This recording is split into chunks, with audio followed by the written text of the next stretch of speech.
gigi. Baik, apa dia jazak? Istilah jazak ni wahwa malahu sanatun, dia dah berumur setahun, wahwa malahu sanatun wa ta'nun, dah masuk pisaniah pada tahun kedua. Biri-biri kalau dobit fiqah nak tengok kambing mana memada, setahun nak masuk tahun kedua dan tanggal gigi. Cuma syarat tanggal gigi. Cuma orang biasa bela kambing yang tuan dan dia ambil perhatian dalam bab ni, memang dia kenal ni. Sepanjang pengalaman saya jumpa dengan orang bela kambing, kalau dia bela dengan dia faham apa dia ni, dia faham sangatlah bab ni. Satu contoh, nak beli kambing dengan orang pandai bab ni.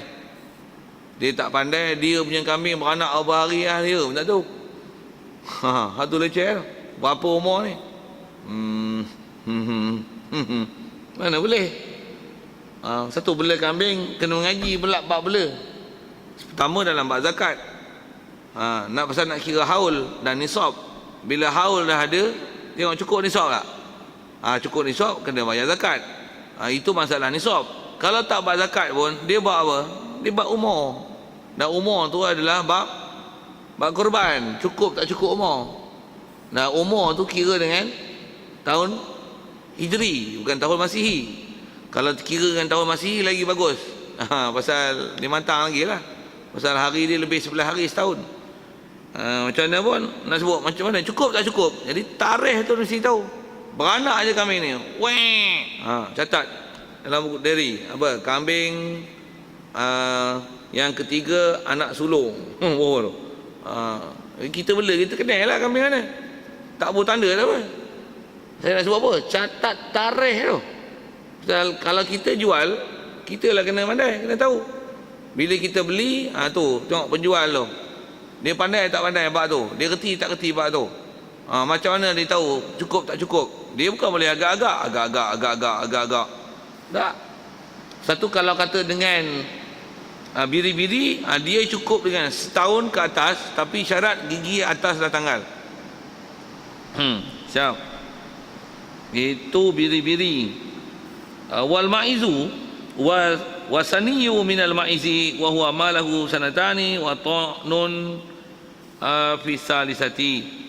Dan kata dia memandai yang saniyah daripada maiz. Maiz ni kalau bahasa kampung saya duk ngaji, guru sebut bahasa yang kambing kacang. Istilah kambing kacang ni kambing kampung biasalah. Bibiri kita panggil bibiri lah. Kalau kambing tu maksudnya bukan bibiri. Betul kan? Faham kan? Kalau sebelah kambing, apa maksudnya? Kambing lah. Kalau dia tak biri-biri, orang tak panggil kambing, orang panggil apa? Bir-biri. Dah jadi istilah, walaupun kambing tu biri-biri lah, kambing juga lah. Dia jadi bahasa kambing ialah kambing biasa, bir-biri baru panggil biri-biri. Orang tak panggil biri-biri dengan kambing. Faham tak saya? Faham? Faham? Okey, faham okey lah, tak apa tu, taklah syarah panjang. Macam kata beli daging apa? Dia nak beli ikan, daging juga katanya. Ya Allah. Faham saya nak sebut apa? Pasal dah jadi istilah, daging tu mesti lembu. Beli daging, mahal daging katanya, sekilo sampai RM40. Daging apa? Kambing. Lah, daging tu maksudnya lembu. Daging tu lembu. Burger daging apa? Lembu. Ayam orang tak panggil daging. Walaupun ayam mesti daging. Walaupun ayam daging. Tapi ayam orang panggil ayam. Boleh. Jadi kalau kata biri-biri, apa maksudnya? Biri-biri. Kambing kalau bukan biri-biri, kambing. Sikit nak sebut. Jadi kambing mesti umur 2 tahun ke atas. Biri-biri setahun dan tanggal gigi depan. Okey. Sebut macam tu pasal takut terkeliru istilah. Pasal benda tu, ada benda kita dah pakai, ada orang faham, takut tersilap faham. Tu yang syarah tengah tu. Okey. Dan termasuk biri-biri. Pasal biri-biri ada satu lagi yang seakan-akan biri-biri adalah kibas. Kibas ialah kibas, bukan biri-biri. Payah agak nak cerita. Kita ni tak ada kibas ni, jarang lah. Kita ni selalu kalau biri-biri ialah bukan kibas. Kibas ni kaki dia panjang sikit banding dengan biri-biri. Badan pun besar daripada biri-biri.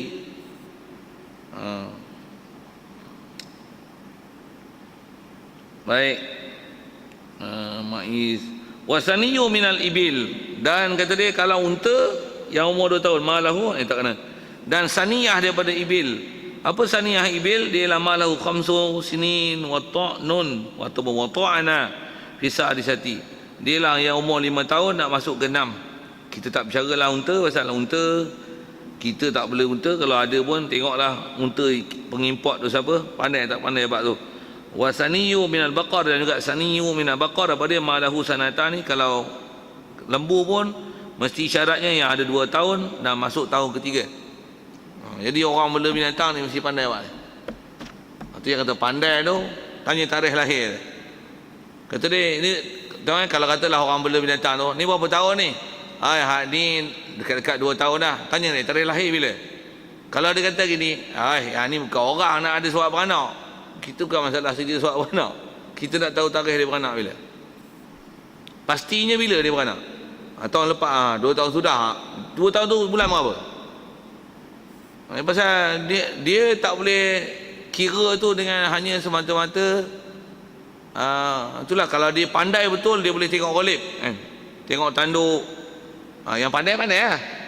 Tapi itulah sepatutnya saya nak sebut tang ni, sepatutnya pasal apa? Pasal kalau kita belajar bab zakat, nak sebut tanpa bab zakat tu, mesti bila bela binatang mesti ada tarikh bila bela. Lepas tu bila cukup haul akan ditengok nisab. Jadi nak tengok tarikh tu, haul nisab beranak bila. Lepas tu dalam bab ni nak tengok bila cukup tak cukup 2 tahun itu ialah dengan tarikh tu. Tarikh tu ambil perhatian tu. So kita kalau tak mengaji tuan, kita tak apa peduli bab tu. Begitu juga kita beli emas, perak, kita beli, kalau beli barang kemas tu kan, kita beli, tak sebut tang emas tu, bila kita mula menyimpan emas, kena ambil tarikh tu. Tarikh tu pasal apa? Nanti bila dia cukup haul, tengok nisab cukup tak cukup. Lepas tu bila cukup tak cukup, nak tengok bab zakat, kena tak kena zakat. Satu tarikh tu penting tu. Kita kadang-kadang tarikh-tarikh macam tu tak peduli, padahal dia tarikh penting dalam syarak. Ni tarikh kahwin, awak kahwin tarikh penting. Alah, tu tak lupakan pun tak apa. Lupakan pun tak apa. Sajalah nak sebut penting pasal dia ada kaitan dengan hukum syarak.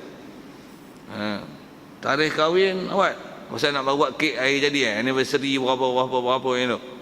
Sikitlah usik-usik itu. Selesai. Wa tujzi'ul badanatu an sab'ah. Baik. Dan memadai unta 7 orang. Ishtaraku fi tadhiyati biha. 7 orang kongsi untuk buat seekor unta. Dan memadai wa tujzi'u baqaratu an sab'ah. Lembu pun memadai dengan 7. Wa tujzi'u syatu an syakhsin wahid. Kambing syah biri-biri dengan seorang saja.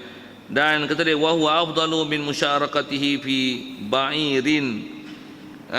Sembelih seekor kambing adalah lebih afdal daripada satu tompok daripada 7.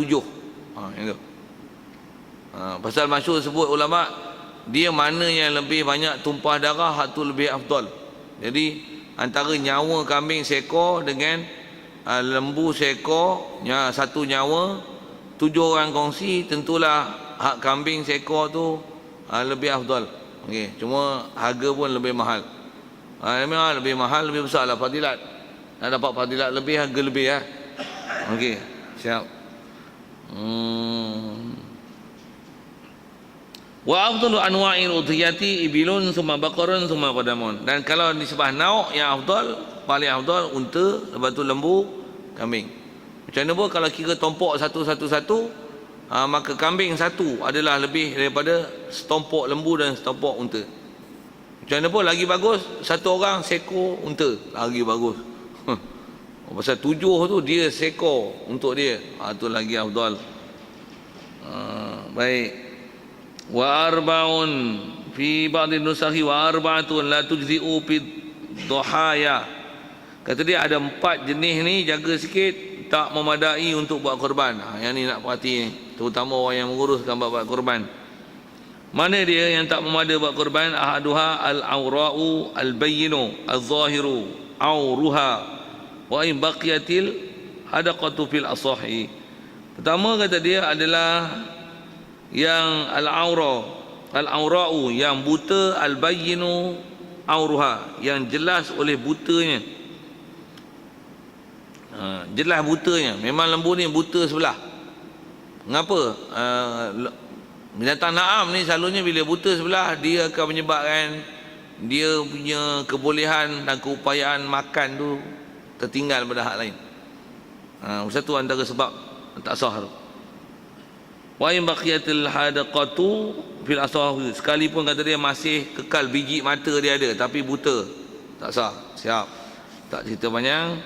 Wasani adalah al-arja'u al-bayyinu arjuha, yang seterusnya adalah yang capik, yang jelas capiknya. Memang capik, jalan nampak capik, bahasa kita tempang. Baik, wa in kana husulul arji lahu inda idja'iha litadhiyati bihi bisababi ittirabiha. Baik, capik tak sah, badan gemuk pun tak kira, pasal masalahnya capik. Tadi pun kalau ikut buta, badan gemuk macam mana pun tak kira, buta tak sah, capik tak sah.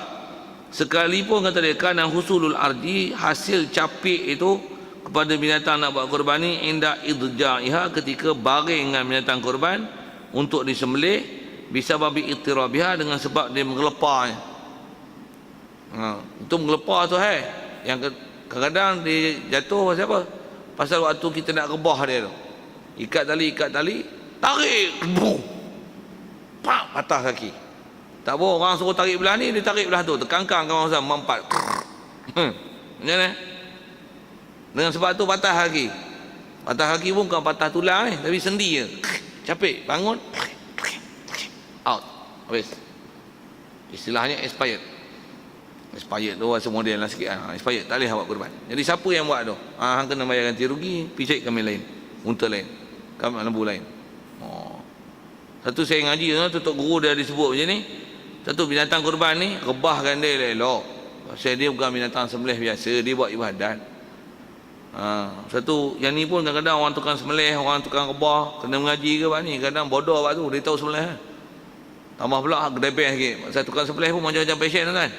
Bukan tukang rebah lembu ni sama, macam-macam passion. Yang bagus, simple lah. Tengok ikat kaki, tarik, lembut cantik senang rebah. Cantik lembu pun duk elok okey, tepuk dada, tepuk teguk dia, diam ni. Kosok elok, krong. Menyawa macam kucing jinak tu.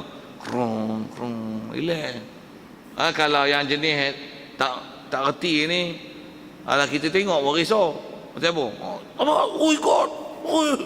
Allah, macam nak kejar babi lautan tu. Sorry sikit sebut bahasa macam tu kan. Siapa? Tak pelihara langsung lah buat ibadat tu. Memang lembu tu memang liar tau. Kadang-kadang tak biasa kena tali pun memang lah.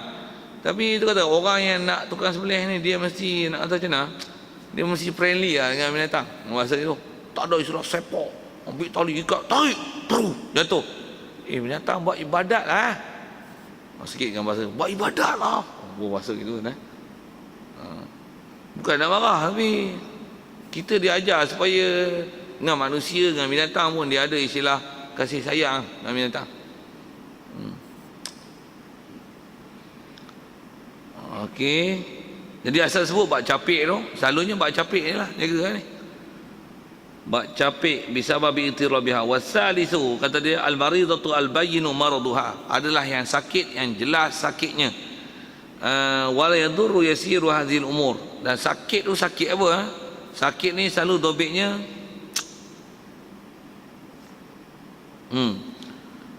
sakit tu antaranya dobit umum disebut sakit. Sama ada sakit ni sakit kulit jadi kurap. Dengan sebab tu ada masa kurap ni biasanya daging dia tak elok. Dia akan menyebabkan kurang dalam bak daging. Ataupun sakit tu katalah apa istilah sakit ni? Jenis makan plastik, makan sampah, apa perut gemuk, tak sihat. Bukan gemuk daging, tapi gemuk pasal plastik banyak dalam perut. Pasal memang suka makan plastik. Ada lembu-lembu macam tu kan. Yang ni yang kata nak kena perhati ni, lembu kita nak beli tu. Okey. Kemudian al-ajfa'u, jadi tak jadi mudarat, yasiru hazil umur. Kalau sikit-sikit capik pun memang nampak di jalan tu macam tak apa loreh, tapi ada sikit capik. Capik macam tu tak ada masalah. Tapi kalau macam saya sebut lari sendi, jalan kelepak tu sah. Wal ajfa'u allati dhahaba mukhuha. Nah, seterusnya adalah binatang yang ajfa'. Itulah binatang yang hilang otak, kata dia. Minal huzali al-hasil biha. Baik. Maksudnya binatang yang jadi gila, sawan atau seumpama tu, yang disebut ajfa' ni ialah zahaba dimaghuha, yang hilang otak, maksudnya hilang akal. Dia binatang sewil, bohbi yang bahasa mudah-mudah itu. Pasal binatang sewil ni selalunya dia tak tumpu dalam bak makan pun tak peduli, biasanya dia akan kurus menyebabkan kurang daging, jadi tak sah untuk dibuat kurban. Jadi kalau kita perhati dengan disebut kumpulan binatang yang tak sah tu, antara sebab-sebab bak mata, bak capik, juga bak sakit, dan seterusnya yang jenis disebut dengan bahasa hilang otak apa ni, yang hilang akal, dia tak tumpu dalam bak makan. Bila tak tumpu bak makan, biasanya dengan sebab capik dia akan tertinggal, dia akan kalah, mata dia juga sakit, menyebabkan daging dia kurang. Dia duduk situ, maksudnya dia akan menyebabkan kurang daging. Satu menyebabkan tak sah. Okey, selesai. Tentang tu dulu. Kok ada soalan? Boleh? Asal kita bicara pun bab binatang ni. Bab ni orang urus mesti kena pandai. Baik, wajuzzi'u al-khasiyu. Baik, dah memadai dalam bab binatang ni, binatang yang dikasih. Kasih tu bahasa kita ambil bahasa Arab tu, asalnya bahasa Arab bukan kasih tapi khasi. Bahasa Arab. Apa makna khasi? Al-maqtu'u khasiyataini. Yang dibuangkan dua butirnya, atau bunyi dua butir ya. Kedah panggil apa? Butir ya. Walaupun kita orang Melayu makan benda tu, dah ada orang memang kebulok pergi cari kat tu. Sikit dengan bahasa tu. Kok dia buat ubat ke saya tak tahu. Ada petu ubat ya tu. Dari segi hukum fiqahnya ada makruh makan. Tambah pergi cari sawat tu, sawat. Kedah panggil sawat. Sawat apa? Kebaluan lembu tu kan. Kalau ekor tu ekor, ni sawat. Buat sup sawat. Kalau ikut masuk dalam fiqah, dia tak suruh cari makan benda-benda hak tu. Dah ada makruh makan dia. Macam mana pun nak sebut, kalau bawa binatang korban macam mana? Bila buang tu ke benda makan, tak kurang lah. Memanglah kurang dua butir tu, tapi dengan sebab dibuang ataupun bahasa binatang dikasih, badan dia gemuk, jadi daging banyak, hasil korban. Kasih ni baik kasih pada yang jantan ataupun kasih betina. Ada kasih betina. Kalau yang pandai saya tak tahu, tapi nak sebut tentang hukum tu. Cuma kasih ni selalu sebut ke jantan, tapi ke betina kalau pandai, maksudnya melalui proses lah ni, dia boleh kasih betina. Macam mana yang tanya saya? Boleh? Sah. Pasal biasanya bila dah dibuang hak tu, hilang. Kalau ni sebab lembu, miang itu hilang, dia akan sibuk ke makan je.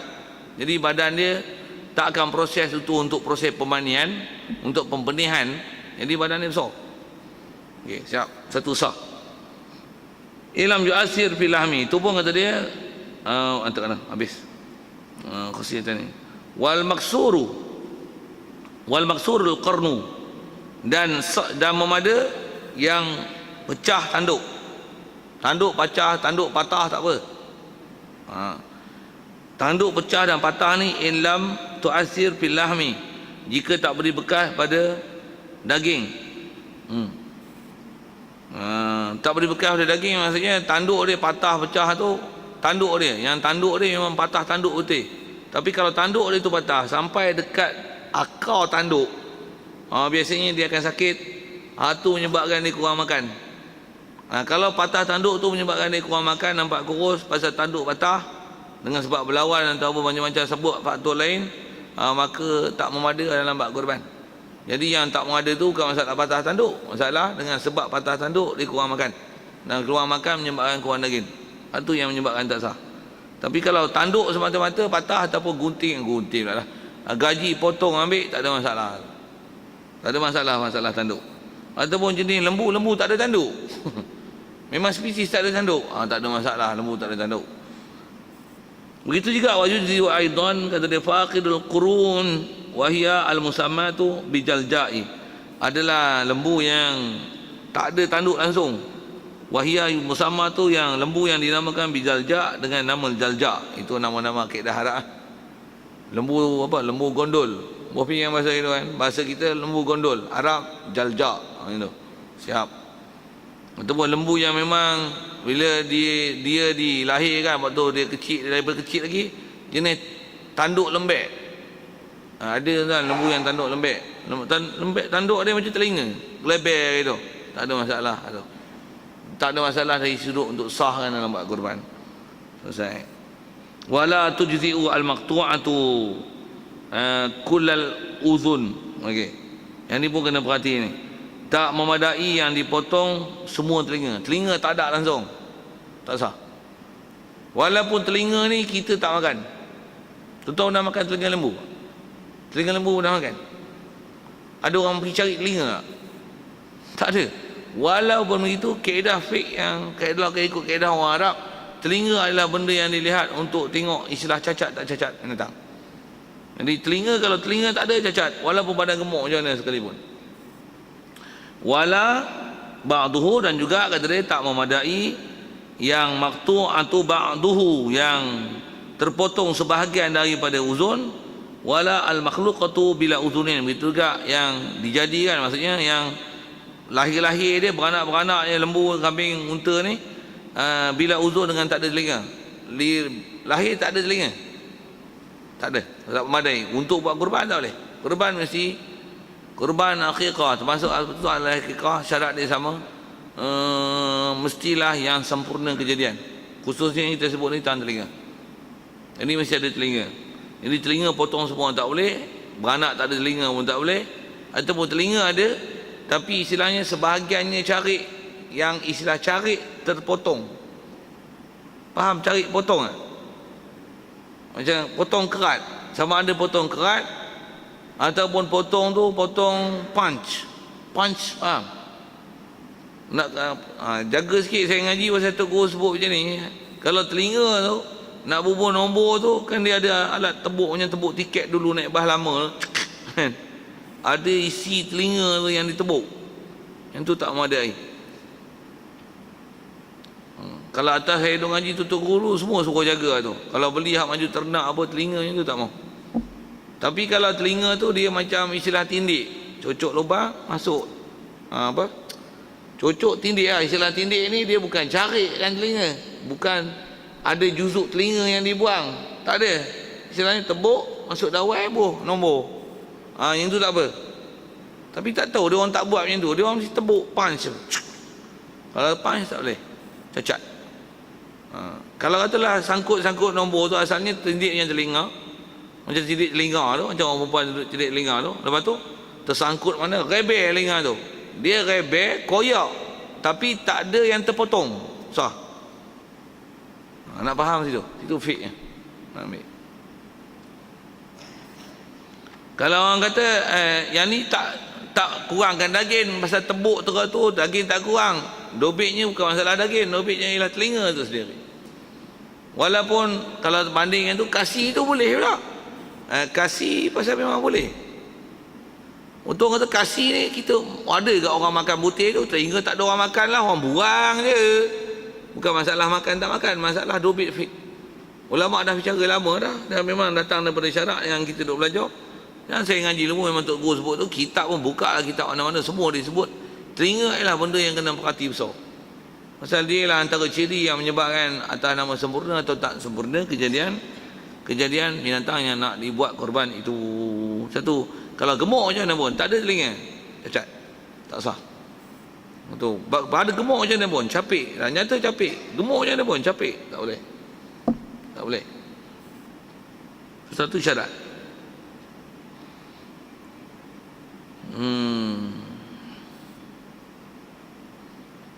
Wala maqtu'atu az-zambu zanabu wala ba'dahu. Begitu juga kata dia tak memada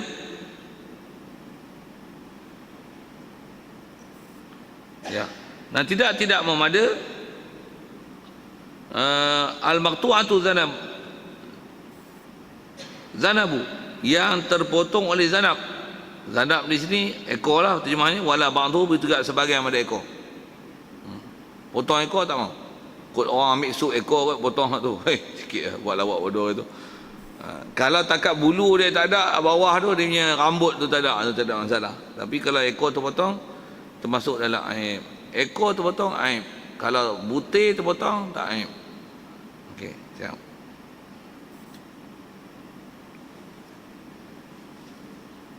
Soalan tu tentu, tapi tentang. Ya. Ya.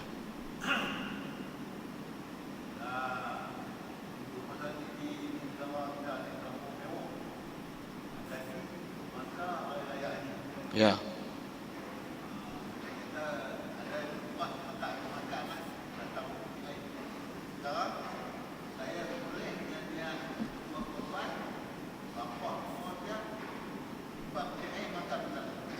Makan masa lain.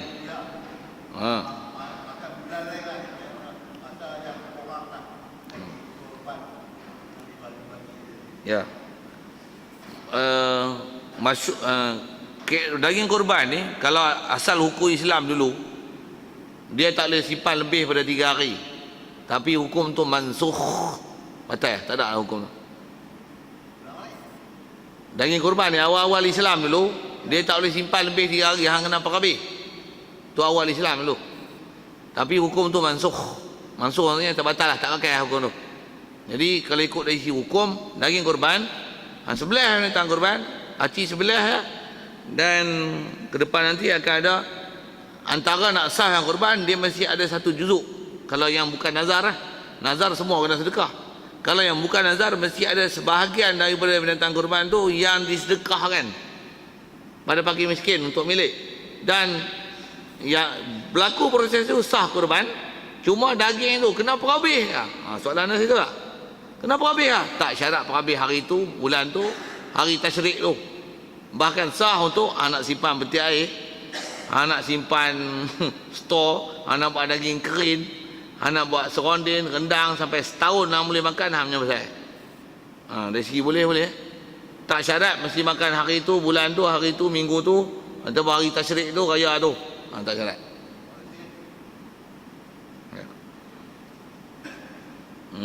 Pasal zaman lah ni pun saya pun biasa ada orang tanya, pasal ada ustaz yang masih pakai hukum mansuh tu. Saya tak tahu ustaz mana. Ada tak ustaz Bengong ni? Dia kata daging korban tuan-tuan jangan simpan lebih daripada 3 hari. Pasal apa? Tak sah. Ada larangan dalam hadis. Memang ada hadis-hadis tu mansuh. Bodoh, ngaji hadis tak habis je ni. Ngaji hadis tak habis. Dia tak tengok version the latestnya. Dia Facebook tak update file. Tak faham sudah. Saja sebut Facebook okay. Tak update. Dia tak tengok hukum mansuh hak mana. Ada lain kita. Baik. Wa yadkhulu waqtu dzabhi. Selesai. Dah masuklah waktu sembelih di Dhul-Hijjah min waqti salatil Aid, bermula daripada waktu solat Aid. Mula waktu sembahyang hari raya, kalau ikut nisbah waktu sebut dalam fiqh adalah mula dengan masuknya waktu duha. Itulah waktu sembahyang raya masuk. Maksudnya bolehlah buat masa tu. Waktu duha dobit dia setengah jam selepas terbit matahari. Kalau terbit 7 suku, setengah jam 7.45 boleh sembahyang lah untuk Aidil Adha. Tapi selalunya kita tak sembahyang waktu tu. Aidil Adha ni cuma kalau nak banding dengan Aidil Fitri, kalau ikut dari segi suruhan, memang ada suruhan supaya kita mencepatkan sikit Aidil Adha berbanding dengan Aidil Fitri. Aidil Fitri disuruh kita tangguh lambat sikit. Kalau katalah waktu selalu pukul 9. Pasal apa? Pasal takut ada orang tak payah fitrah lagi.